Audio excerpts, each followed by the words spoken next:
of the most successful application of generative adversarial network.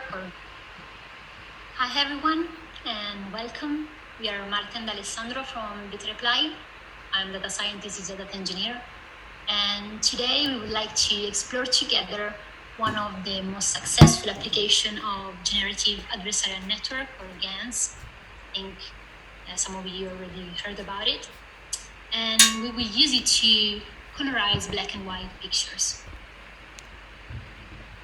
So in about 1 hour, we will first of all present you all the technical background standing behind the project so that you will have all the instruments in order to understand and appreciate all the interest aspects of the project or code that we will present you in the second part of the lecture. So if you're ready, I think we can start. So you might have seen some of these colorized pictures in the internet, maybe a famous person that lived in the past. And it's incredible how normal these people look just because they're no longer black and white. They seem like people that you can pass by on the street and not someone that it's like unreachable from another period of time. And what it's incredible about this picture is that they show people and moments in history that have never been seen in color, of course, except by those that lived in that epoch, of course. All the pictures that you seen in the video have been created, actually have been colorated by humans that maybe studied the historical period of time and then colorize them using tools like PhotoShop to do like digital reconstruction of black and white records. So now the question is it possible to teach a computer or to an algorithm to do the job for you? So maybe you're not like an artist, you're not an historical expert, but you want to still colorize your grandparents' picture in order to imagine in a more realistic way how was the world and where they live in their past. And the answer is now yes, thanks to the project that we will present you today, that is called DealDefy. It's a project developed by Jason Antic starting in 2018 and is actually still working on the project. And in this slide, we propose you a comparison between the results obtained by the state-of-the-art project before DealDefy in the middle, a project called Colorful Image Colorization. And on the right, you can appreciate the result obtained by DealDefy. And I think you can easily see that the result obtained by DealDefy is much more realistic. It's much more closer to the reality. And we will see during the presentation how this is possible. But first, it's better to go, before to go into the details of the project, we want to give you some tools that you have to be familiar with in order to understand all the rest of the presentation. We will talk a lot about neural network, we talk a lot about images, about generating new images. So let's see something together before to start with the DealDefy project. So first of all, if you have a set of images and you have a neural network, the first things that you can do is to build a classifier, actually, let's say a binary classifier. So give it a lot of picture of dog, a lot of picture of cats, and after a while of training, you present a new picture, and it outputs a number that is typically between 0 and 1. And let's say that 0 represents a cat and 1 represents a dog. And you present a picture of a cat, they say 1, and say, okay, maybe no, you have to train a little bit more. But then after a while, eventually, the system will learn how to identify when you present an image of a dog and when you present an image. You understand, let me say, the difference between the two.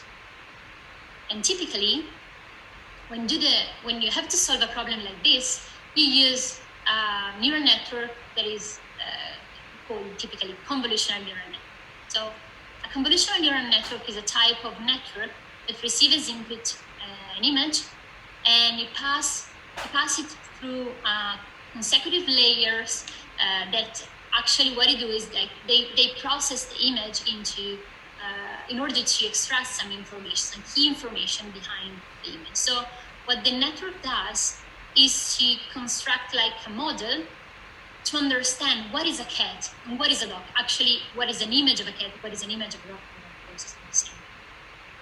the big problem, okay, convolutional neural networks are super powerful, but the problem is that you can only really use it to classify things. You can't say, okay, now you have seen a lot of picture of cat, so you know what is a cat, so please draw me a cat. Draw me a cat that I've never seen before. And to be honest, also if you go to a human and say, okay, do you know the difference between a dog and a cat? They say, yeah, of course. What a question. Yes, I know the difference. But if you ask, okay, can you draw me a picture of a cat? And I think the result will be something like this. It is actually quite good. I don't think to be able to do something better than this. I don't know. But it's just to say, knowing what are the features of a cat picture is not the same that be able to generate a new picture of a cat. Actually, there's someone in the world that can do it. There's someone in the world that knowing the features and generate is like the same, but not for all of us, of course. So quite often what you need is not a model that classify things, is a model that generate new things starting from something that you presented. So let's say you present an image of a cat. What you want the network to do is to produce a new unseen image of a cat. And the problem of generating new images of a cat is equivalent to the problem of generating a new vector, let me say, following the cat probability distribution. So we are in fact facing with the problem of generating a random variable following a particular distribution. And usually, to do this task, we use a network that is composed by two parts. The first one that is, the first part is called encoder, let me say. So what it does is to pick a picture of a cat and apply some convolutional layer in order to map the image into a lower dimensional space, extracting in this way, as we have seen before, all the information behind the concept of the cat. Then you have the second part that we can call it decoder. What it does is, starting from the lower dimensional space that you have reconstructed, it reproduces in a dimension that is comparable with the input space a new image of a cat. One of the crucial point of the generating process, and also maybe the power of this type of models, is that there is not just a perfect answer. So if you give one image of a cat and you want a perfectly new one, there is not just one image that can be produced. There is like an infinite number of images that can be produced. So now that you have all of this in mind, now that you know what is a binary classifier, how can you classify images using convolutional neural network, now that you know that the process of generating new images is not like classify things, that's something different, we can go a little bit deeper into the details of GANs, so generative adversarial network.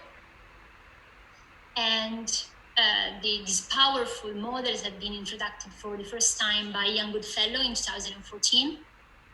And what is new with respect to what we have seen so far is that it uses the concept of adversarial training. So what is adversarial training? Adversarial training is a way of training not only neural networks, but also any other machine learning systems. And that it's focused on the system weakness. So in order to understand this point, I want to give you an example. So let's say you have a neural network and you want to teach it how to recognize handwritten digits. So the normal way to do it is to have a big training sample, like with a label. So for instance, you have a lot of array of pixels representing a 3 with the label of 3 and so on. And the normal way to train the network is just present to the network all of the different number pretty much at random. So you present as many 1, as many 2, as many 3, and so on.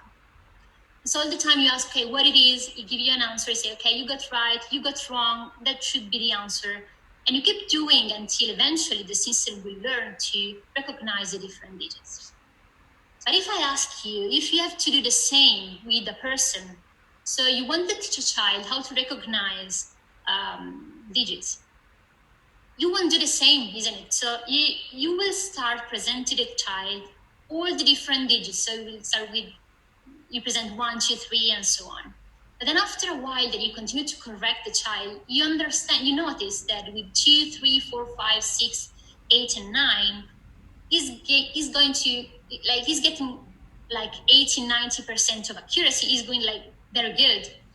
Instead, when you present 1 or 7, it's like 50-50, I don't know. It's like all the time you get a 1 or a 7, it just guessed because it couldn't tell the difference between 1 or 7. So you just stop and say, okay, you know what? We will just focus on 1 and 7 because there you continue to fail. So what you do is to focus where the student is failing.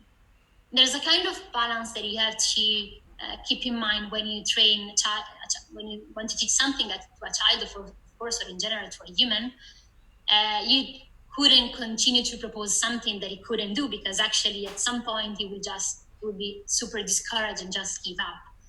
But fortunately, neural network don't have feeling yet, so you can continue like number on the weakness of the neural network, and then after a while, the network will be stronger on the weakness that he had before. And eventually, you will have an error rate on that point that is comparable with the other class that you had in the training set. So the generative adversarial network work in a way that is similar to what I told you before. So it is formed by two opposite networks that play one against the other, like two opponents.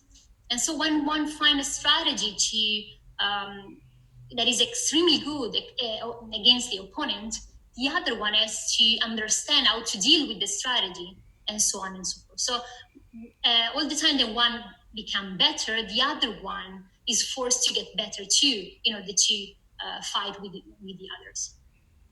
So as I said, the GANs system is composed by two networks. So let's see which are the two networks. So the first one is called generator. We have seen that the GANs are a generative system, so of course we need a part that generates actually something new. So typically the generator receives as input random noise, and it produces a new image that has to follow a particular distribution.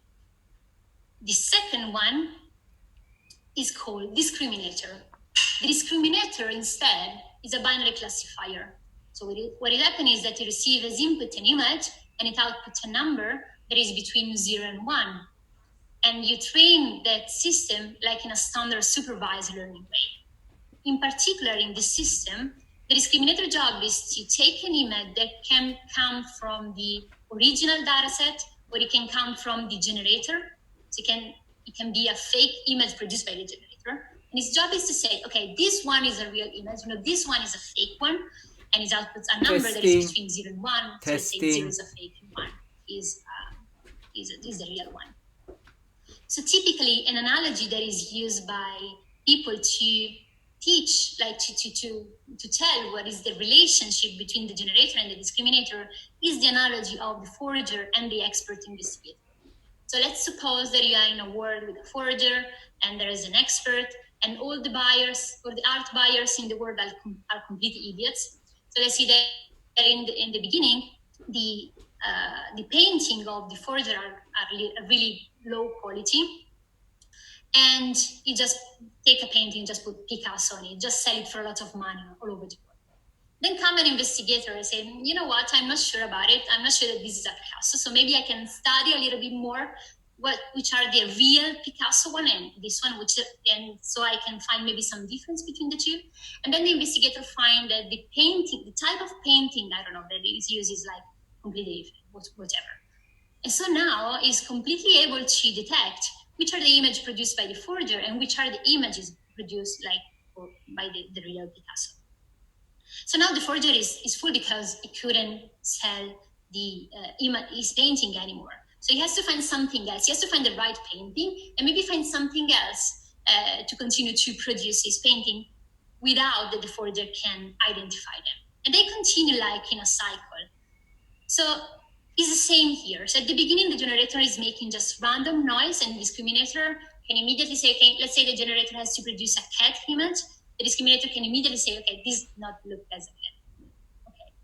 But then the generator gets better and better at producing cat images that actually look like cat images. And the discriminator as well getting better and better identifying which are fake and which are real.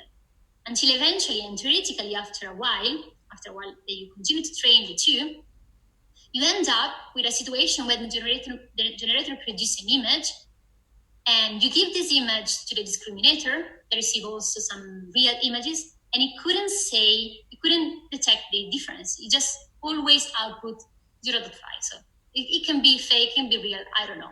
So at that point, you can basically throw away the discriminator, and you got a generator that you can give random noise, and it can produce new images of cats. So this is the idea. How does it work? The two networks play a competitive game, we can say. If you want to use lexicon from game theory, we can say that they play a min-max game, because the two networks are fighting against one number.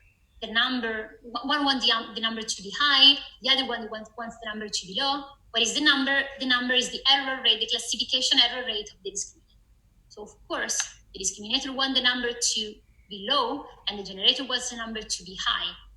So you can say that the generator produces new images, and that receives as reward pretty much the inverse of what the discriminator says about that image. So if the generator produces an image that the discriminator couldn't say immediately that is fake, it receives a good reward. Instead, if he produces an image that the discriminator can immediately say, okay, this is fake, it receives a bad reward.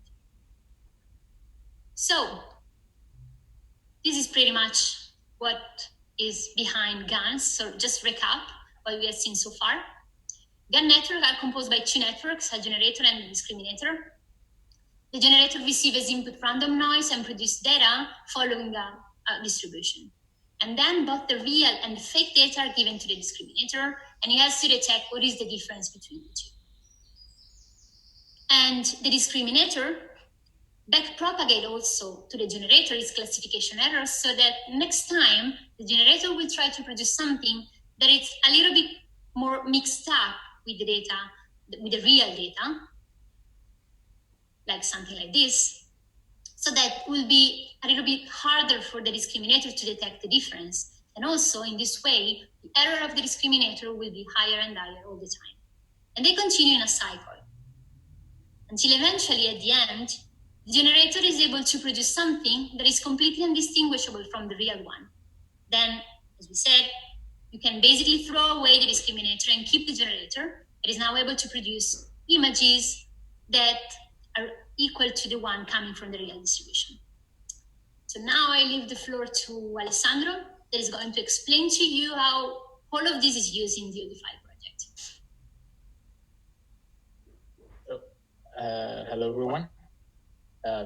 Now that Marta has given you a great overview of all the tools that you need in order to understand what a generative adversarial network is, let's actually go a little bit deeper into what the Odify is and how it is able to achieve such realistic colorization. So there's actually 3 features that stand out in the Odify project. And these 3 key features basically determine how the Odify is able to colorize images so well. And so we're actually going to go over each one of them separately. But so the 3 features that we have is that they have reliable feature detection, self-attention, and no GAN training.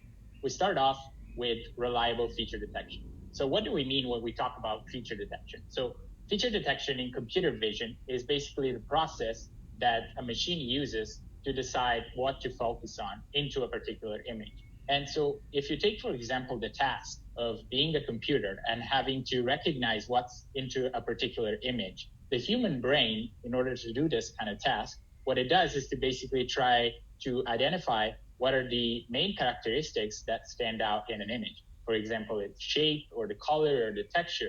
And if, for example, you had to look at this picture and you would look at this picture and be like, okay, this has these kind of features. And so I have in my mind familiar objects that are similar to this kind of picture. And so I can say, okay, this is a church. This is a picture of a church. And so what you expect to do, a computer, is the exact same thing. So a model that is capable of doing object recognition, so a model that can say, this is a picture of a church, this is a picture of a cat, we expect this model to be really good at detecting features, because once the model has detected the features, then out of the features, it can classify whether something is a cat or a dog. So we want to leverage the idea of using a model that is capable of doing object recognition to basically obtain reliable feature detection that we can use to colorize properly all the images that we have. And in the literature of machine learning, there's a concept that is known as transfer learning, where you basically leverage something that has been learned for a particular task into another task, which is really similar, but it's not identical. And you leverage this idea to reduce the training time for your neural network. And in this case, what we do for the generator is to rely on the model architecture that is called the UNet, which you can see this sort of like a U shape in this neural network. And the part on the left that you see is the part that is responsible to do feature detection, and is the part that Marta has explained, which is the encoder of the network. And this part is the decoder of the network. And in order for the Oldify to detect features so well, we rely on ResNet34 as the encoder, which is a particular neural network model, which was pre-trained to perform object recognition on the ImageNet dataset, which is basically a dataset of pictures of all sorts of things.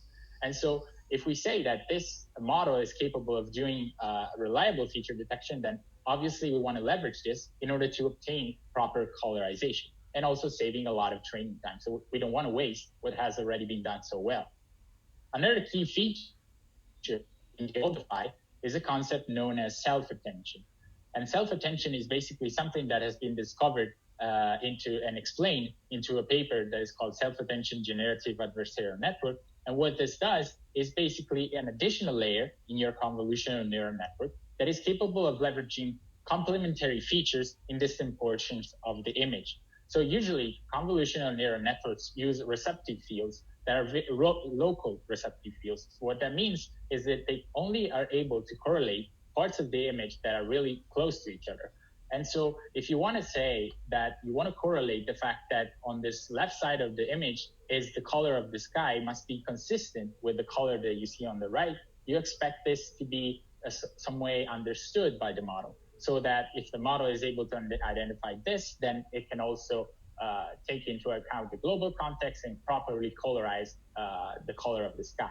As, for example, you could see below the color of the grass from these arrows that point this out. And so maybe a glimpse of what self-attention is capable of doing is a little bit more clear if we look at these two pictures. So you see on the left a picture that is without this self-attention layer, and a picture on the right that uses the self-attention layer. And what stands out in this picture is the concept of using the global context. And so, as we said before, self-attention is capable of correlating the fact that in this area here, you see ocean water, in this area, you see ocean water, and in this area, you see ocean water. And they have consistent colorization across the three areas. Whereas instead, if you're not using self-attention, you see that this global context is, the neural network is incapable of realizing that this must be colored as here and as here. And you, for example, and as you see, as a result, you get three different colorization for the same thing, which is problematic. And obviously this doesn't account for realism, which is stuff that you want to achieve. The final key aspect of the Oldify application is a concept known as no-GAN training.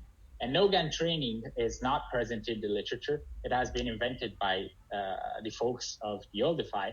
And what this does is basically demonstrate that you only use GANs, so a GAN setting in adversarial setting, as Marta has explained, to close the gap on realism. So basically get you to the point of obtaining that next step that achieves like the proper colorization. And they break down the training of this GANs and the generator and discriminator into three steps. So you first pre-train the generator, then you pre-train the discriminator, and only finally you put it into a GAN setting and you train them all together. So if we start off with the pre-training of the generator, we have a little diagram here that is going to explain how the actual model architecture and setting of this training procedure is set up. So ideally, you have the generator network, which, as we demonstrated, is a pre-trained UNet for the encoder part, and basically is a ResNet34 that has been trained to do object recognition. And it's fed with black and white images, of which you also have the target images that are colored. And basically, you tell the network to reproduce these kind of images and generate them colorated, but that they look exactly as the target one. And to tell a neural network that whether it's doing a good job or not, we use a concept known as a loss function, And in this case, the loss function is called mean squared error, which in our setting, we can also call it a pixel loss. And basically what this means is you take the entire set of pixels, which is just numerical values of the colorization, and you take the error that there is between each pixel and the generated image and compare it with each pixel in the target image. And the larger this is, the larger is the error, and obviously the larger has to be the modification and in the backpropagation part of the generator network. So once you're done with this, you can leverage the fact that you trained a generator, and you take the whole batch of images and you save the whole batch of images generated by the network, and you feed the generated images, the target ones that you saw before, and you feed both of them to the discriminator. And the purpose of the generator is just the discriminator, is to discriminate whether an image comes from a generated set or it's actually a real image. And its purpose is just to do binary classification. So binary means 0 and 1. And so it's going to output zeros and 1. And in this case, to tell the network whether it's doing a good job or not, we just feed a loss function named binary cross entropy, which is a complicated name, but all it means is just a loss function that is meant to be used for binary vectors. So it has to deal with binary images. And we trained the generator, we trained the discriminator, and now we're ready to put them all together in this fancy GAN setting.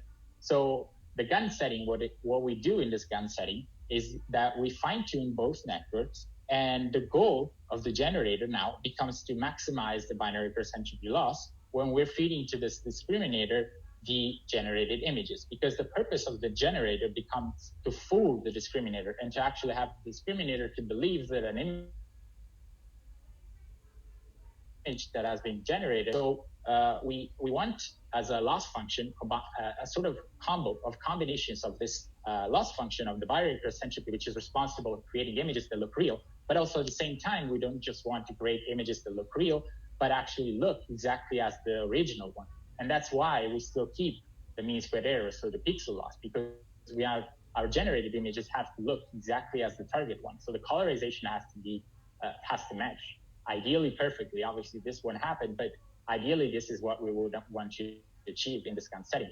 And so we do this, but what the authors have outlined, which is really important, is the fact that you want your training in GAN setting that doesn't have to go on for too long. Because if you let it go on for too long, you see that the images and the colorization of the skin, for example, in this case, start to become too orangish. And so the colorization has gone on for too long, and you want to stop that at some point. And so they have identified the fact that, okay, you can train this in GAN setting using the ImageNet dataset, but at some point you want to stop. And this sort of stopping criteria has been not defined properly. It's just that they've been able to evaluate this on some sort of like a trial and error task. And they've identified a sort of sweet spot where you want to stop this no-GAN training to go on. So now that we basically demonstrated how you could, what's behind the scenes of the Oldify application, what we want to show you is actually how you could able to code this yourself. And as we said in the description of this webinar, we wanted to give you an overview of what the FastAI library is, which is something that you could use to code this yourself. And so let's get over what FastAI here is first. And basically what FastAI is a sort of like a research lab, sort of like a startup, that their task and their goal, their motto, is to make neural networks uncool again. What they mean by this is that deep learning appears to be like really complicated with a lot of maths, and that would keep people as being considered cool just because they know deep learning. And that's precisely the opposite of what they want. They don't want the people to believe that deep learning is hard. And so what they do is they hold some courses that are publicly available online that make like deep learning really easy to understand. But also, they've been responsible to code a particular Python library that is named FastAI library. And this particular Python library is built on top of PyTorch, which is a really popular deep learning framework that has been invented at Facebook. And what this library does is that it simplifies interactions with deep learning models. And you're going to see in just a minute how you can actually code a deep learning model by yourself. And this library gives you out of the box support for vision tasks, so anything that has to do with images, text, so basically natural language processing, being able to process natural language, and collaborative filtering models. And collaborative filtering just means like everything that relates to recommender systems, so stuff that you would see, for example, on Spotify or YouTube. And let's actually show you how you can get started with fast AI. And you can see in these 5 lines of code, you'd be able to train a neural network and a deep learning model that you simply would import all the necessary functions and modules that you need. For example, if in this case, you would have to train your model to detect and perform classification over the MNIST dataset, which is a dataset that is really popular to get started. It is a dataset of handwritten digits, so pictures of handwritten digits. And what you would do is import everything that is in the vision module and package. You would download using this utility method, the MNIST dataset, and you would feed this to this image data from folder function, and this would create an object, a Python object, which is crucial across this library, that is called the data bunch. And the data bunch binds training data, validation data, and testing data all into a single object, so you don't have to keep them separate and use them separately across your computations. You feed that all into a single object, and you can just feed this data object into a learner. So a learner is the other crucial aspect of this library, and it's an object that, again, wraps all together into a single object, the data, the model architecture, and the metric that you want to have your model to be trained on. In this case, since we're dealing with images, we use a CNN learner, so a convolutional neural network. You feed to it the data, in this case, and then you define the model architecture, which in this case is a pre-trained ResNet 18, which is ready to be fine-tuned.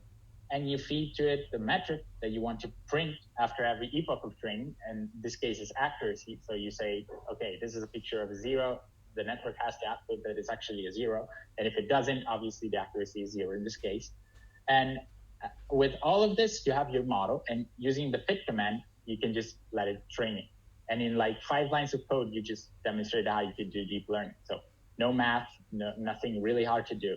And what we want to show you is a little introduction to how you could actually do at a higher level what they did at the Deoldify, the code Deoldify, and they actually use this library.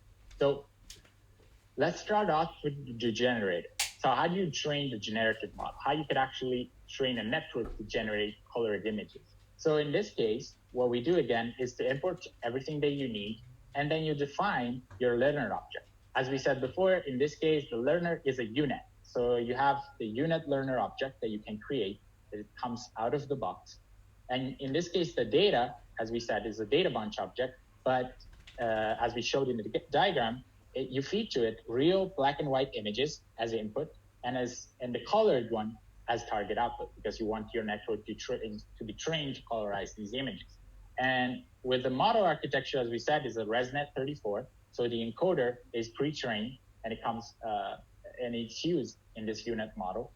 You specify that you want it pre-trained, so you load the weights that come from this pre-trained ImageNet to perform pre-trained on the image data set to perform object recognition.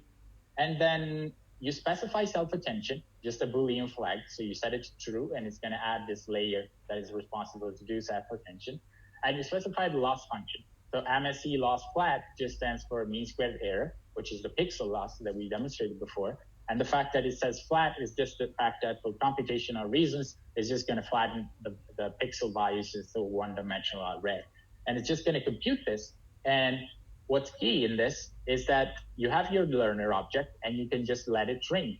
And in this case, we don't use the fit method, but we use something that has been implemented in the FastAI library, which is called the fit one cycle. And the one cycle policy is just an interesting idea that has been discovered by a research scientist named Leslie Smith that allows training neural networks with higher learning rates. And so you achieve convergence of this training procedure much faster than the regular training one. But anyway, like if you, by default, if you load a pre-trained model, like a unit in this case, only the encoder part is going to be frozen. So the weights are going to be exactly the same as for the object recognition model, but you're only going to train the decoder part. So you're going to fine tune the last layers of the network. And you're going to teach these layers to actually colorize images. Not in this case to perform classification, but you teach them to colorize these images. And once you're done with this, you want to unfreeze the entire network. So using this unfreeze, you're going to free the fact that you're going to train not just the decoder part, but you're also going to train the entire network. And using this, you can just let it train for another 3 epochs using, again, this one cycle policy, and you have your generated train. So now you have your generated train, you can train the discriminator. And the ideas are exactly the same. In this case, otherwise, though we're going to use, again, a data bunch object, but in this case, it's going to take generated images and the colored one, as we showed in the diagram. And as a model architecture, FastAI implements something that is known as GAN predict, and it's just another wrapper that is suitable. It's just a binary classifier because predict stands for discriminator. It's just a binary classifier that is suitable for GANs. And so it's just made of several convolutional layers with no resonant blocks because of computational mathematical reasons behind it that say why we have to do this. And we specify the metric that we want to use. Since it's a binary classification, we want to show accuracy. So how well is the discriminator able to say, okay, this is fake, this is not fake. And as a loss function, as we showed before, we use the binary cross entropy. So BC stands for binary cross entropy. With logic loss just means that you're going to combine a sigmoid layer to this loss function. Is just for numerical stability reasons, but just for computation reasons. The idea is exactly the same. And you're going to let it train for alpha epochs. And again, using the white cycle policy is going to make training much faster. And you train the generator, you train the discriminator, you got the 2 objects, and you can put them together into an actual GAN setting. So you combine the 2 models in an adversarial setting. How do you do this in FastAI? Well, it's super easy. You just create something that is called GAN learner. And this GAN learner is defined from these 2 learners, and that's the reason why you see the from learners command. And it's basically you just feed to it the generator object which you pre-trained and the discriminator object which you just also pre-trained. And these 2 objects are going to keep with them also the data that they've been trained on and also the loss functions. So you don't have to specify them again. And you feed the generator, you feed the discriminator, but then you want to have, as we said, the generator loss must be a contribution of 2 loss functions. So the fooling contribution, so creating images that look real, but also the pixel loss. So creating images that look and are properly colored as the original one. But these 2 loss functions are a different numerical scale. And so what you do with this tuple is just scaling the pixel loss contribution by 50 to make it as meaningful as the pooling one. The other key aspect of this GAN learner is the fact that you can define a switcher. And what do they mean by switcher? It's just the function, so a callback, that is going to determine how you ping pong between the 2 network training. And so by default, you do 5 iterations of the critic, so the discriminator, and 1 iteration of generator. But then you could also specify an adaptive GAN switcher, so something that adapts based on the values that basically gets the loss functions in this case. So in this case, you specify a threshold based on the critic loss function. And this would happen by itself. It would just ping pong to achieve this GAN training that you want to get. You could also specify something called a Boolean flag, in this case, like a show image. And what this does is to help you evaluate the performance of this GAN setting. And at the end of each epoch is going to show you a batch of generated images, and you actually see how well this is performing. That it would actually give you the ability to stop the training in case you would see that at some point, as we said, the GAN would go on for too long and the colorization would become improper to ideally what you want to achieve. And you just throw in there the training procedure, and you got your GAN that has been trained. But enough with the talk. We actually want to show you how you could try this yourself, and we're actually going to use what they've shown in their GitHub repo, and where they showed how you can use their model to actually colorize the pictures. And we're going to head over to Google Colab, which for those of you who are familiar with Jupyter notebooks, Google Colab notebooks are just Jupyter notebooks hosted on Google Cloud, and so hosted on their virtual machines. And what happens here is basically you have this network, this notebook, sorry, where you want to, first of all, being able to, in order for you to be able to modify this notebook, you could also create a copy of it and save a copy of this in your Google Drive, and you would get access to it. But then ideally, what you want to also check is the fact that you're using GPU, because they make available the fact that you can use a GPU, and this is going to make the computation much faster. And once you're done, you can just run all cells. In this case, we're feeding to this network a picture of Marilyn Monroe, which you can specify below. I'm going to show you. Just pick their URL. And by going, as this is running, we can show you what happens. So ideally here, you're just cloning the GitHub repo. So you're downloading the code for the Oldify project. You're going inside to this folder. You're going to specify the fact that you're using a GPU. You want to set the fact that you're actually using it. You're going to install all the Python dependencies, because this is a Python project, so it relies on other Python packages. These are going to be loaded, installed, and then you install and import the FastAI library, as well as the visualize module of the Oldify project, which is going to give you the ability to print the standard output, the colorized image. You want to download the weights that have been carefully trained and obtained out of their training procedure by the Oldify people. And these are hosted on Dropbox. You just downloaded them. And through this colorizer, you're defining the model, which is going to look inside this models folder for the weights, and which is exactly the model that is capable of colorizing these images. And you can just colorize your photo. So as we say, specify here, you can specify the URL, which comes from the picture of Marilyn Monroe. And you can see below the amazing results that this neural network is capable of doing. So you can see the comparison here. You have the picture in black and white and the picture of colorized Marilyn Monroe, which is actually pretty stunning, we believe. And so actually, this is pretty much it for our presentation. We're going to share the material also.